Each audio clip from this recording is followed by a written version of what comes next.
You're most welcome in my YouTube channel News तक cinema FTC। हो जाओ फैसला अब कि हमसे बड़का डायरेक्टर के बा। तो भोजपुरी सिनेमा में सबसे पहले नाम आला मंजू ठाकुर, लेकिन अब मंजू ठाकुर के नाम इतना गिरत आ रहा बा प्रतिदिन दिन प्रतिदिन कि इनका के अब खुद के फिल्म प्रोड्यूस करे के पड़ता। मतलब इनका कंसेप्ट भी रहता तो इनका के फाइनेंस नहीं खासा मिलत। अब रीजन का बा तो हम बताई, काहे कि एगो आगामी फिल्म के ट्रेलर आ चुकल बा जेकर नाम बा क्रांतिकारी बहू। तो चलिए भाई लोग हमके क्रांतिकारी बहू पर चर्चा कहल जी। उससे पहले नमस्कार, हम बानी अंकुश आजाद और वहाँ लोग देख रहे बानी न्यूज़ तक सिनेमा। और आप लोगों के एक बार फिर से न्यूज़ तक सिनेमा पर बहुत बहुत स्वागत बा। और जे भी भाई लोग हमारे चैनल पर नया बा तो उसे हाथ जोड़ के विनती बा कि हमारे चैनल के सब्सक्राइब कर डाला लोग, बेल आइकन वाली घंटी दबा दो लोग, और ये अपन चैनल के दर्द याद हित मित्र संग भी शेयर कर डाला लोग, ताकि तहार दर्द याद दोस्त मित्र को भी पता चले कि भोजपुरी फिल्म कब कौन कहाँ कैसे आ रहा बिया। चलिए पोस्टर देखा तो जरूर फिल्म का नाम बा क्रांतिकारी बहू। अब ये फिल्म एक बड़ी महिला प्रधान फिल्म बा। तो महिला प्रधान फिल्म बा अब आप लोग ऐसे ही समझिए कि फिल्म कहाँ रिलीज हुई, कहाँ रिलीज हो सकेला। सोचिए आप लोग गैस करी। अब एक में नजर आवा तरी काजल राघवानी। अब भैया कौन एंगल से फिल्म में हीरोइन लागत है हमको बुझाते नहीं के। मतलब इतना एगो गांव में कहावत रहे कि भाई जी के सुन खराबी उतर रहले बड़ा शराबी, कि भाई जी के सुन खराबी उतर रहले बड़ा शराबी, दारू पी के घर के चलले दू रास्ता के मोड़ पे अइले, मोट भैंस से धक्का खैले, भैया जी सॉरी कह के आगे बढ़ले, फिर जब गली से गुजरले मोट मेम से तनी छुएले,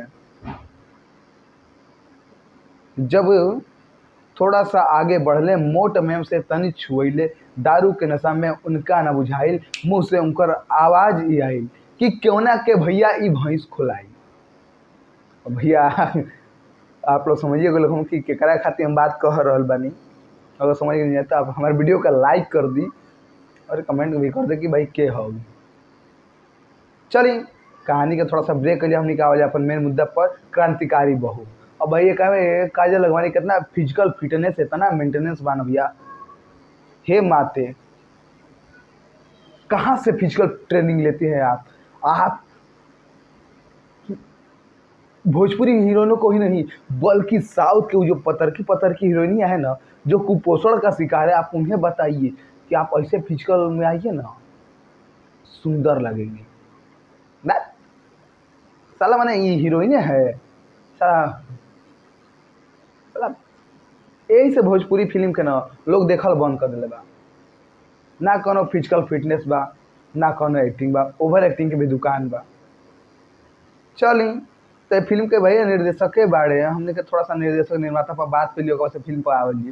तो फिल्म के निर्देशक बारे मंजू ठाकुर, निर्माता बारे संदीप सिंह और मंजू ठाकुर। भैया संदीप सिंह जानते बानी कि इनका फिल्म तो हर साल में 75 गो बनेला, लेकिन मैं फिल्म खाली टेलीविजन फिल्म और यूट्यूब खातिर बनला। तो बात भाई पक्का मान ले कि फिल्म सिनेमा हॉल में ना बल्कि यूट्यूब और टेलीविजन फिल्म खातिर बन रहा बिया। भैया फिल्म का कॉन्सेप्ट लिखल बड़े संदीप सिंह कितना तगड़ा कॉन्सेप्ट लिखल हम कई फिल्म में बता चुकल बानी। अब कथा और संवादात लिखल बड़े भोजपुरी के ऑस्कर अवार्डेड माननीय अरविंद तिवारी जी। वह अरविंद तिवारी जी जिनका के हम 21 तोपन का सलामी देनी। जय हो प्रभु। कहाँ से लाते हैं आप इतना कहानी, कुछ तो कभी बताइए हमारे चैनल पे आके। चलिए पटकथा के बारे में बात करें तो पटकथा लिखले बड़े मंजुल ठाकुर और अरविंद तिवारी, छायांकन करे बड़े फिल्म के सुनील अहिर, गीत लिखले बड़े प्यारे लाल यादव, राम जन्म सिंह और अरविंद तिवारी। अब भैया जब अरविंद तिवारी के गीत होके या कहानी होके तो ओकरा में म्यूजिक डायरेक्टर ओम झा होकल पक्का अनिवार्य बा। एक खातिर चाहे कुछ हो जाओ, काहे कि दोनों जना रंगा बिला के जोड़ी ये समझ चल रहा लोग। दोनों जना रंगा बिला बन के अब भोजपुरी इंडस्ट्रीज के पिल्ला बनावेला लोग।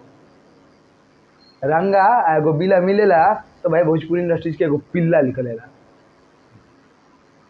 चलिए कोरियोग्राफी के बारे में बात कर जाता है। फिल्म कोरियोग्राफी के बारे पप्पू खान और आर्ट डायरेक्टर के बारे में बात कर जाता है। आर्ट डायरेक्टर के बारे में नज़ीर खान। ये फिल्म में स्टार कास्ट के रूप में नजर आ रहा बड़ी काजल अगवानी, प्रशांत सिंह, कंचन मिश्रा, गोपाल चहड़, विद्या सिंह, निशा सिंह, बबीता सिंह, प्रेम दुबे, पुष्पेंद्र राय, स्वीटी सिंह, वंदना दुबे, निशा तिवारी। अब चलिए फिल्म पर थोड़ा सा नज़र डालल जाओ।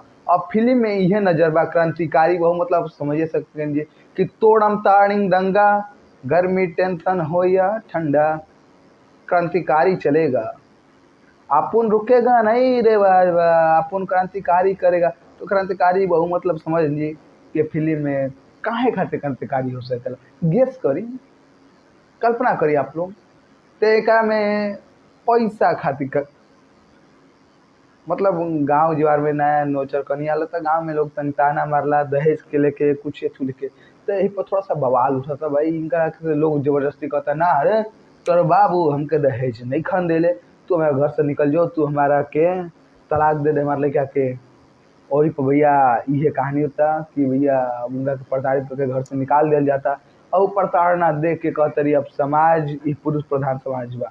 लेकिन सही बात बा कि पुरुष प्रधान समाज बा, लेकिन भोजपुरी सिनेमा में आज महिला प्रधान के खूब चलती चल रहा बा। कौन भी फिल्म बने ना तो भैया 90% का 95% फिल्म जितना बनते सन तो महिला प्रधान फिल्म बनते सन। अब केहू खेसारी लाल यादव, दिनेश लाल यादव, पवन सिंह के फिल्म के केहू नहीं के पूछत बा। रीजन बा काहे कि सब जितना प्रोड्यूसर बाड़ा सन ना, मैं मेहरारू के पीछे पागल होकर भागल बाड़ा सन। काहे कि बहुत कम पैसा में फिल्म बन जाते सन यानी के संगे हीरोइन के संगे, तो लोग पुरुष प्रधान फिल्म बनाओ बंद कर दिल बा। लेकिन ये फिल्म में देखा बा कि पुरुष प्रधान समाज है। सच कहत तो हम बदल के दिल बाड़ू। जब से मोदी जी सिस्टम में आयल बड़ा ना तो राशनों कार्ड मेहरारू के नामे, हर काम मेहरारू के नामे। तो भैया अब शासन पूरा देश हमने के महिला प्रधान हो गई बा, पुरुष प्रधान देश नहीं रहा बचल।